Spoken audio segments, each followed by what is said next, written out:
Lately I've been researching all different types of mechanical filters. I always have very clear water, but from time to time I get a buildup of silt and mold. And of course, my ponds always have some type of algae or biofilms on all the surfaces. I've talked about all this in the past and about how it's natural and it doesn't bother me. I'm lazy, I like the ecosystem approach, and seriously, the more hands-off we are, the better. I think it is for the ponds and its inhabitants. But I've had a few people ask me about those beautiful sand bottom ponds that you see on Instagram. These things are spectacular, so of course I wanted to know how they were constructed and maintained. So far I haven't been able to find out a heck of a lot on the exact specifics, but I do know that they're still utilising biological and mechanical filtration, and they utilise a lot of technology. They have ozone and UV. The ozone especially intrigued me. Ozone is an oxidizer. A few videos ago, I was doing some experimenting with hydrogen peroxide and sodium bicarbonate. It's the same sort of thing, trying to oxidize or reduce the amount of organic material inside the pond, things like uneaten fish food, fish waste, and decaying plants. Now, I'm no chemist, and I'm definitely not the sharpest tool in the shed. I just want to understand something on the basic level and then see if it's applicable to me and my ponds. Anyway, as we saw in the hydrogen peroxide video and the sodium percarbonate video, these things definitely work at lifting up sludge and killing or breaking down algae. These oxidizers are indiscriminate and will target bacteria, both good and bad. Chlorine is also an oxidizer that's used to sterilize pools. So I'm toying with the idea of experimenting with the ozone. It seems there are two common ways to deliver it to the pond, either via a venturi or a protein skimmer. So I've ordered some venturis to test out, and I've also been looking at different protein skimmer designs. Both venturis and protein skimmers can be DIY'd. So if they work, we can definitely look into doing future videos on that. The venturi system is the easiest to set up, but the protein skimmer really interests me as you can actually see the crud that is removed from the pond. And the protein skimmer could be working with just air when the ozone isn't in use. There's a few things that baffle me with the ozone. Like, I just don't see how anything could oxidize or vaporize all the organic materials inside the pond. Something's got to remain.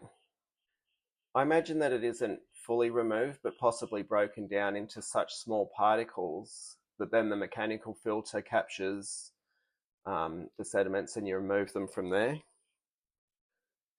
Which makes me worry, are these systems simply creating more work and more complexity? Well, they're definitely creating more complexity.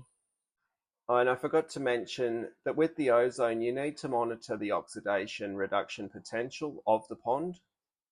Too high of an ORP reading and your pond becomes sterile and all the life dies.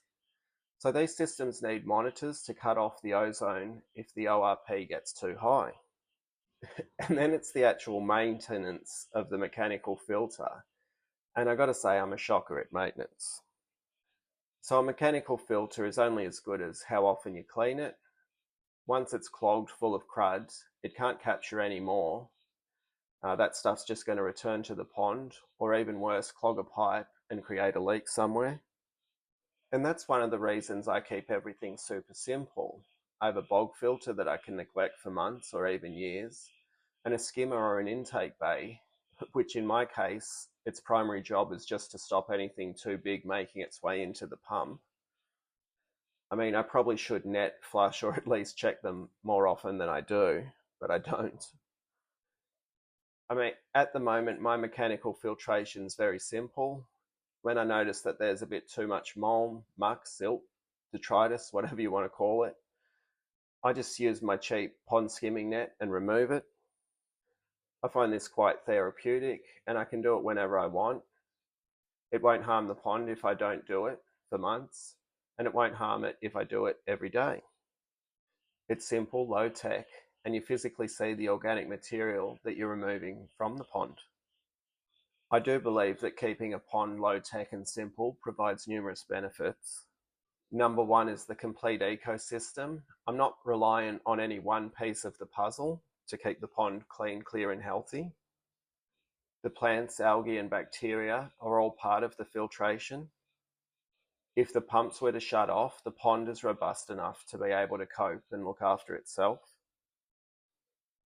As I've been researching about ozone, I came across a video about a sand bottom pond in Vegas. I'll put a link to it in the description because it was quite an interesting video. But basically, the builder created a sand bottom swim pond and his daughter got a bacterial infection.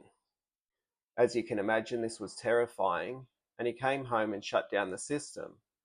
Within 24 hours, he said the pond went nasty, all brown and smelly. Apparently, after some trial and error, he's now fixed the issue, but I'm still worried about the use of the ozone and the UV sterilizers. And you can take my worry with a grain of salt. I'm like Jon Snow. I know nothing, but here's my theory. The system became reliant on the ozone. It was oxidizing organics and doing a lot of the work of the biological filter. But once the system was shut off, there wasn't enough bacteria to process all the waste that was otherwise being handled by the ozone. That wouldn't happen in a pond like this, as it's matured slowly over time as the fish load increases, more bacteria grows, or more surface slime or algae, and the plants grow more. If the circulation shuts off, there's still lots of life. There's the bacteria, algae, plants, fungi, tiny organisms. All these things have functions inside the pond. They're producing oxygen, breaking down or consuming organics, and providing food for the fish. Have you ever seen what happens to a public pool when they shut it down for the winter? That thing is nasty. That's what it would exist if it weren't for all the chlorine keeping the water sterile.